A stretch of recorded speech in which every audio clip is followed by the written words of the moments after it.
Experiencias previas con el cristianismo.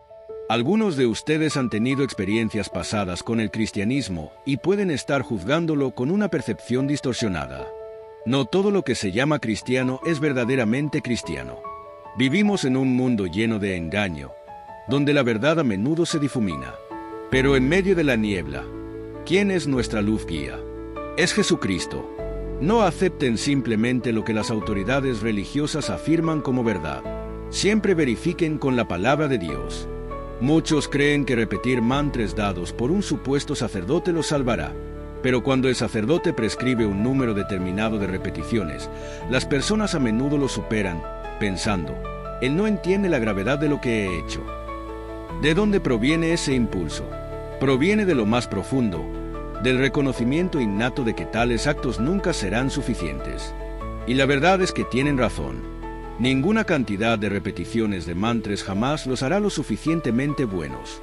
Ni siquiera 1000 mantras los acercarán 1 milímetro a la salvación. Nada puede reemplazar una relación personal con Jesucristo. Del mismo modo, los actos de sufrimiento autoinfligido, como caminar de rodillas hasta el templo más cercano, no ganan el favor de Dios. En la antigüedad, las personas incluso sacrificaban a sus propios hijos para apaciguar a sus dioses, pero tales esfuerzos eran en vano. La humanidad tiende a hacer que la salvación sea mucho más difícil de lo que realmente es. La Biblia declara explícitamente que la justicia viene por la fe, lo que significa que es solo por fe. Naturalmente, esto plantea la pregunta, si somos hechos justos por la fe, ¿significa eso que podemos hacer lo que queramos? Pablo aborda esto directamente en Romanos 6, 1-2. ¿Qué diremos entonces? ¿Perseveraremos en el pecado para que la gracia abunde? De ninguna manera, porque los que hemos muerto al pecado, ¿cómo viviremos aún en él?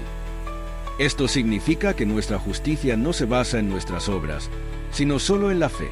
Jesús dijo, por sus frutos los conoceréis, Mateo 7:16. Pero no somos salvos por esos frutos, somos salvos por la raíz del árbol, que es la fe. Como dice Santiago 2:17. Así también la fe, si no tiene obras, es muerta en sí misma. En otras palabras, la fe sin obras está muerta, lo que significa que nunca estuvo ahí en primer lugar. La verdadera fe naturalmente produce buenas obras. Es crucial entender que el proceso no es al revés. No somos salvos por obras, sino que las obras son la evidencia de una fe genuina. Si la fe es real, el bien fluirá naturalmente de ella. Pero, ¿qué tan bueno es tu bien para que sea suficiente? La respuesta es, nunca. Tus mejores esfuerzos, mis mejores esfuerzos e incluso las obras de los sacerdotes, pastores o eruditos más devotos nunca serán suficientes. Nuestras buenas obras están manchadas por el pecado, como un virus con el que todos nacemos. La salvación no se logra por linaje, herencia o tradición religiosa. No serás salvo simplemente porque eres un cristiano de 5ª generación o un descendiente del mismo Abraham. Pablo lo deja claro en Filipenses 3, 5-9. Circuncidado al 8º día, del linaje de Israel, de la tribu de Benjamín, hebreo de hebreos. En cuanto a la ley, fariseo. En cuanto a celo, perseguidor de la iglesia. En cuanto a la justicia que es en la ley, irreprensible. Pero cuántas cosas eran para mi ganancia, las he estimado como pérdida por amor de Cristo. Y ciertamente, aún estimo todas las cosas como pérdida por la excelencia del conocimiento de Cristo Jesús, mi Señor, por amor del cual lo he perdido todo, y lo tengo por basura, para ganar a Cristo y ser hallado en Él, no teniendo mi propia justicia, que es por la ley, sino la que es por la fe en Cristo, la justicia que es de Dios por la fe. Pablo, quien tenía todas las razones para jactarse de su trasfondo religioso, lo consideró todo basura en comparación con conocer a Cristo. Esta es la esencia del Evangelio. Somos hechos justos solo por la fe en Jesucristo. Así que no nos dejemos engañar pensando que los rituales religiosos, las buenas obras o el esfuerzo humano pueden salvarnos. La salvación es un regalo, dado gratuitamente por gracia mediante la fe. Y cuando esa fe es real, nos transforma desde dentro, produciendo las obras que fluyen naturalmente de un corazón cambiado por Dios. Un error común en el cristianismo moderno es la idea de que ya no tenemos que seguir la ley de Dios porque supuestamente fue reemplazada por el mandamiento de Jesús de amar a Dios sobre todas las cosas y amar al prójimo. Sin embargo, esta interpretación malinterpreta lo que Jesús realmente enseñó. A quienes afirman esto, les pregunto, ¿qué hay de los versículos que vienen antes y después? Si las palabras de Jesús en Mateo 22, 36-40 son la base de su creencia, entonces deben considerar el contexto completo de su mensaje, porque el mismo Jesús, quien es Dios, deja claro que no abolió la ley. El resumen de la ley según Jesús, Mateo 22, 36-40. Amarás al Señor tu Dios con todo tu corazón, con toda tu alma y con toda tu mente. Este es el primero y más grande mandamiento. Y el segundo es semejante: amarás a tu prójimo como a ti mismo. Asterisco de estos dos mandamientos depende toda la ley y los profetas. Jesús dijo depende, no reemplaza. Estos dos mandamientos no son una nueva ley separada, sino un resumen de toda la ley de Dios. Encierran la esencia de todos los mandamientos de Dios, mostrando que la verdadera obediencia fluye del amor. Jesús no abolió la ley. Mateo 5, 17-19. Para enfatizar aún más este punto, debemos ver lo que Jesús dijo antes en su ministerio. No penséis que he venido para abrogar la ley o los profetas. No he venido para abrogar, sino para cumplir. Porque de cierto os digo que hasta que pasen el cielo y la tierra, ni una jota ni una tilde pasará de la ley, hasta que todo se haya cumplido. De manera que cualquiera que quebrante uno de estos mandamientos muy pequeños, y así enseñe a los hombres, muy pequeño será llamado en el reino de los cielos, mas cualquiera que los haga y los enseñe, éste será llamado grande en el reino de los cielos. Aquí, Jesús declara explícitamente que no vino a desechar la ley, sino a cumplirla, llevándola a su propósito final. Las verdades morales de la ley de Dios permanecen, pero se entienden correctamente a través de Cristo. La identidad y autoridad de Jesús, Mateo 22, 41-42. Inmediatamente después de resumir la ley, Jesús desafía a los fariseos con una pregunta crucial. Entonces, estando reunidos los fariseos, Jesús les preguntó: ¿qué pensáis del Cristo? ¿De quién es hijo? Al hacer esta pregunta, Jesús desvía la atención de lo que dice la ley a quién es Él, el cumplimiento mismo de la ley. Él es el Hijo de Dios, plenamente divino, inmutable y el único que vivió perfectamente la ley. Jesús no desechó la ley, sino que la cumplió. Sus dos grandes mandamientos resumen, pero no reemplazan, la ley moral de Dios. Cualquiera que intente separar el amor de la justicia de los mandamientos de Dios malinterpreta la enseñanza de Cristo. El verdadero amor nos lleva a la obediencia. Si me amáis, guardad mis mandamientos. Juan 2:15.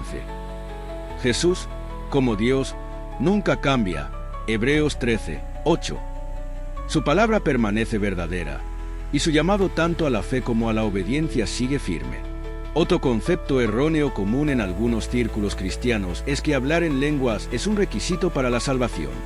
Algunos afirman que, a menos que un creyente manifieste este don espiritual, no ha sido verdaderamente salvo ni ha sido lleno del Espíritu Santo. Sin embargo, esta creencia malinterpreta lo que realmente enseña la Escritura acerca de la salvación, los dones espirituales y el papel del Espíritu Santo en la vida del creyente. A quienes insisten en esta doctrina, les pregunto, ¿qué hay de los versículos que vienen antes y después? Si hablar en lenguas fuera realmente un requisito para la salvación, entonces la Biblia lo declararía claramente en cada caso de salvación. Pero cuando examinamos las Escrituras en su contexto completo, descubrimos que este no es el caso. La salvación viene por la fe, no por hablar en lenguas. Efesios 2, 8 NTV. Dios los salvó por su gracia cuando creyeron. Ustedes no tienen ningún mérito en eso, es un regalo de Dios. La salvación no es un premio por las cosas buenas que hayamos hecho, así que ninguno de nosotros puede jactarse de ser salvo. Pablo deja claro que la salvación es por gracia mediante la fe, no por una manifestación externa específica. Si las lenguas fueran un requisito, él lo habría mencionado aquí. Sin embargo, no lo hace Romanos 10, 9-10, NTV. Si declaras abiertamente que Jesús es el Señor y crees en tu corazón que Dios lo levantó de los muertos, serás salvo, porque es por creer en tu corazón que eres hecho justo a los ojos de Dios, y es por declarar abiertamente tu fe que eres salvo. Pablo nuevamente establece el verdadero requisito para la salvación, la fe en Cristo. No menciona hablar en lenguas. Si este fuera un requisito, ¿no lo habría dejado claro? El papel de las lenguas como un don espiritual, no como un requisito. 1 Corintios 12, 27-30 NTV. Pablo aborda directamente la idea de que no todos hablarán en lenguas. Todos ustedes en conjunto son el cuerpo de Cristo, y cada uno de ustedes es parte de él. Aquí están algunas de las partes que Dios ha designado para la iglesia. En primer lugar, los apóstoles; en segundo lugar, los profetas; en tercero, los maestros; luego los que hacen milagros, los que tienen el don de sanidad, los que pueden ayudar a otros, los que tienen el don de liderazgo, los que hablan en idiomas desconocidos. ¿Acaso todos somos apóstoles? ¿Somos todos profetas? ¿Somos todos maestros? ¿Tenemos todos el poder de hacer milagros? ¿Tenemos todos el don de sanidad? ¿Acaso todos tienen la capacidad de hablar en idiomas desconocidos? ¿Tienen todos el don de interpretar idiomas desconocidos? Por supuesto que no. Pablo pregunta retóricamente si todos los creyentes hablan en lenguas, y la respuesta es claramente no. Si las lenguas fueran necesarias para la salvación, este pasaje lo contradiría. En cambio, Pablo enfatiza que los dones espirituales varían entre los creyentes y son dados según la voluntad de Dios. 1 Corintios 12 y 11. Hablar en lenguas fue una señal, no un requisito universal. Algunos señalan Hechos 2, donde los apóstoles hablaron en lenguas en Pentecostés, como prueba de que todos los creyentes deben hacer lo mismo. Sin embargo, esto pasa por alto el contexto clave. Pentecostés fue un evento único donde Dios usó las lenguas para difundir el Evangelio a personas de diferentes idiomas. Hechos 2, 5-12. En relatos posteriores de salvación, no todos los creyentes hablaron en lenguas al recibir el Espíritu Santo. Por ejemplo, Hechos 8, 14-17. Pablo advierte contra darle demasiada importancia a las lenguas, afirmando que no es el don más importante. 1 Corintios 14, 5. 1 Corintios 14. El orden y la comprensión por encima de las lenguas. Pablo dedica un capítulo entero a aclarar el uso adecuado de las lenguas dentro de la iglesia. 1 Corintios 14, 5 NTV. Quisiera que todos pudieran hablar en lenguas, pero aún más quisiera que todos pudieran profetizar, porque la profecía es superior a hablar en lenguas, a menos que alguien interprete lo que se dice para que la iglesia reciba edificación. Pablo declara explícitamente que, aunque hablar en lenguas es un don, la profecía es mayor porque edifica a la iglesia. Si las lenguas fueran necesarias para la salvación, porque Pablo diría que otro don es más importante. 1 Corintios 14, 9 NTV. Lo mismo ocurre con ustedes. Si hablan a la gente en palabras que no entienden, ¿cómo los ayudarán? Sería lo mismo que hablar al viento. Pablo enseña que hablar en lenguas sin interpretación no tiene sentido para el oyente. Esto demuestra aún más que las lenguas no son un requisito universal, sino un don con un propósito específico. 1 Corintios 14, 18-19 NTV.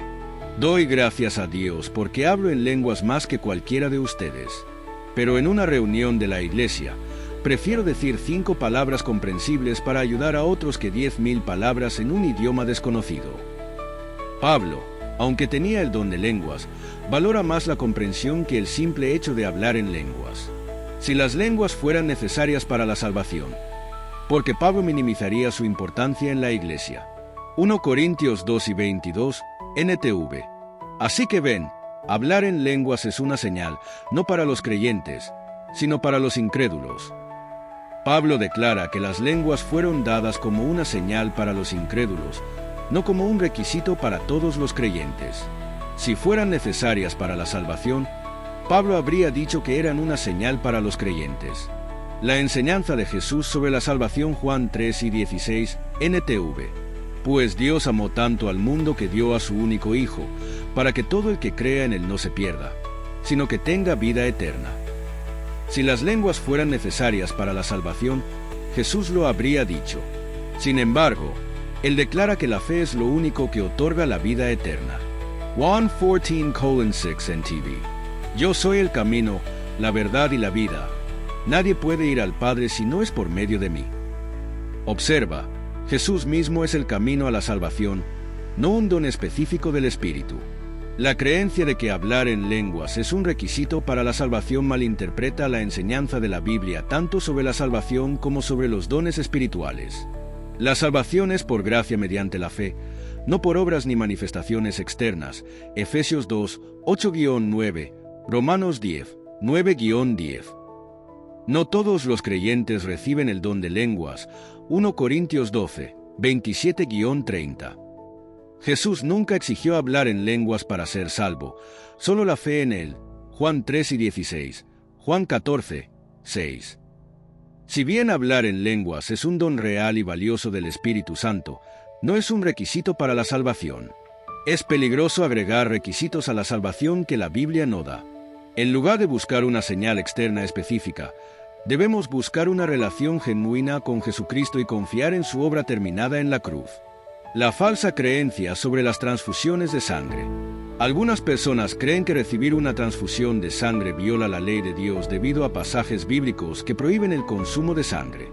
Los versículos clave que citan incluyen Levítico 17, 10-12 NTV. Si alguno de los israelitas o de los extranjeros que viven entre ustedes consume sangre de cualquier clase, me volveré contra esa persona y la eliminaré de la comunidad. Pues la vida del cuerpo está en la sangre. Yo les he dado la sangre sobre el altar para purificarlos, a fin de hacerlos justos ante el Señor.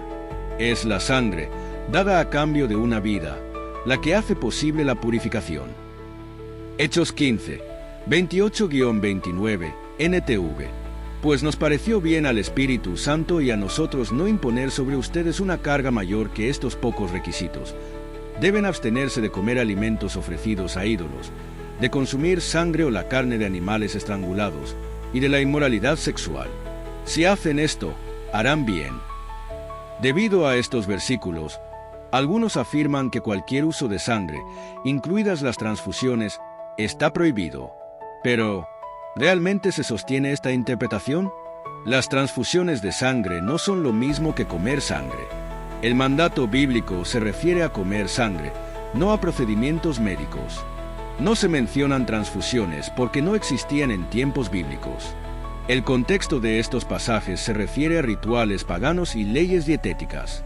Levítico 5 y 11 declara que la sangre es para expiación, no para alimento. Las transfusiones de sangre no violan este principio, ya que no se consumen para sustento, sino para preservar la vida. Jesús enfatizó la misericordia sobre el legalismo. Si una transfusión de sangre puede salvar una vida, la condenaría Jesús, Mateo 12, 7 NTV. Pero no habrían condenado a mis discípulos que son inocentes si supieran el significado de la Escritura que dice: quiero que tengan compasión, no que ofrezcan sacrificios. Mateo 11 y 23 NTV. ¿Qué aflicción les espera, maestros de la ley religiosa y fariseos? Hipócritas. Cuidan de dar el diezmo sobre la más mínima hierba de su jardín, pero pasan por alto los aspectos más importantes de la ley: la justicia, la misericordia y la fe. Si rechazar una transfusión de sangre lleva a la muerte, entonces contradice el espíritu de la ley de Dios, que da prioridad a la misericordia, la vida y la sanación. Apoyo bíblico para salvar vidas. Juan 3 y 13 NTV. No hay un amor más grande que el dar la vida por los amigos. Si dar la vida por otro es un acto de amor, entonces donar sangre, lo cual es dar vida, no puede ser un pecado. Las transfusiones de sangre no están prohibidas. La Biblia prohíbe comer sangre por razones espirituales, no los procedimientos médicos. La misericordia y la preservación de la vida tienen prioridad sobre las leyes rituales. Jesús sanó en el día de reposo.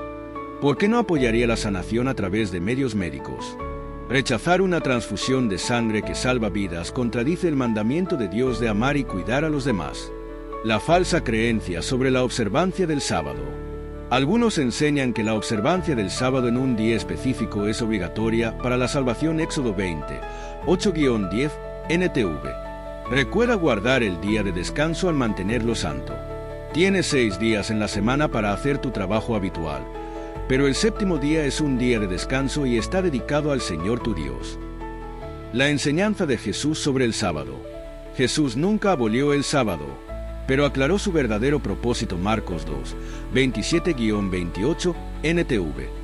Entonces Jesús les dijo, el día de descanso se hizo para satisfacer las necesidades de la gente, y no la gente para satisfacer los requisitos del día de descanso. Así que el Hijo del Hombre es Señor, incluso del día de descanso. Esto significa que el sábado fue hecho para el beneficio del hombre, no como una ley rígida que lo controle. Jesús es el Señor del sábado. Si Él es el Señor, Él define cómo debe ser observado. La enseñanza de Pablo sobre el sábado, Colosenses 2, 16-17, NTV. Por lo tanto, no permitan que nadie los condene por lo que comen o beben, o porque no celebran ciertos días santos, ni ceremonias de luna nueva, ni los sábados. Pues esas reglas son solo sombras de la realidad futura, y esa realidad es Cristo. Pablo declara explícitamente que la observancia del sábado no es un requisito para la salvación. Fue una sombra del descanso que los creyentes tienen ahora en Cristo. Romanos 14, 5-6, NTV. De la misma manera, algunos piensan que un día es más sagrado que otro, mientras que otros creen que todos los días son iguales. Cada uno debe estar plenamente convencido de que el día que elija es aceptable. Los que adoran al Señor en un día especial lo hacen para honrarlo a Él. El verdadero descanso sabático está en Cristo. Hebreos 4, 9-11, NTV. Así que todavía hay un descanso especial en espera para el pueblo de Dios. Pues todos los que han entrado en el descanso de Dios han descansado de su trabajo, tal como Dios descansó después de crear el mundo. Por lo tanto, hagamos todo lo posible por entrar en ese descanso. El verdadero sábado no se trata de un día, sino de descansar en Cristo. Él cumplió el sábado al proveer descanso eterno para los que creen en Él. ¿Guardó la iglesia primitiva el sábado? El Nuevo Testamento nunca ordena a los creyentes guardar el sábado como un requisito para la salvación. En cambio, los primeros cristianos se reunían los domingos para celebrar la resurrección de Jesús. Hechos 20, 7. Pablo predicaba en el sábado para alcanzar a los judíos. Hechos 17, 2. Pero nunca lo enseñó como un requisito. Conclusión. La observancia del sábado no es requerida para la salvación. El sábado fue un regalo, no una carga. Jesús es el Señor del sábado, y nuestro verdadero descanso está en Él. Pablo enseña que la observancia del sábado es una elección personal, no un asunto de salvación. La observancia legalista del sábado contradice el Evangelio de la gracia. Sin embargo, dicho esto, la Biblia sí nos manda a guardar el sábado, ya que es el cuarto mandamiento. Dios literalmente apartó el sábado como un espacio sagrado en el tiempo, como se menciona en el libro de Génesis, estableciendo el sábado del séptimo día. El sábado en la creación. Génesis 2, 2-3, NTV. El séptimo día Dios había terminado su obra de creación y descansó de toda su labor. Dios bendijo el séptimo día y lo declaró santo, porque fue el día en que descansó de toda su obra de creación. Desde el principio, Dios bendijo y santificó el séptimo día, estableciéndolo como santo. Esto muestra que el sábado no es solo una institución judía, sino algo que Dios estableció en la creación para toda la humanidad. El sábado como mandamiento. Éxodo 20, 8-11, NTV. Recuerda guardar el día de descanso al mantenerlo santo, porque en 6 días el Señor hizo los cielos, la tierra, el mar y todo lo que hay en ellos, pero el séptimo día descansó. Por eso el Señor bendijo el día de descanso y lo apartó como un día santo. Este pasaje refuerza que guardar el sábado no era solo una tradición, sino un mandamiento directo de Dios, arraigado en la creación misma. Aquí, Dios declara el sábado como una señal de su pacto con su pueblo. Refleja un principio espiritual de descansar en Dios y honrar su creación. ¿Cómo se relaciona esto con los cristianos hoy? El sábado fue establecido en la creación. Fue dado como un mandamiento, reforzando su importancia. Jesús no abolió el sábado, sino que aclaró su propósito. Marcos 2, 27-28. El Nuevo Testamento enseña que el verdadero descanso del sábado se encuentra en Cristo. Hebreos 4, 9-11. lo que significa que estar en comunión con Cristo en el sábado es su verdadero descanso. Si bien la Biblia no requiere la observancia del sábado para la salvación, sigue siendo un mandamiento de descanso, adoración y santidad para los creyentes en honor a Cristo. Así que, ¿es necesario? Sí. ¿Es un requisito para la salvación? No. Amén. Te amo por siempre, mi familia.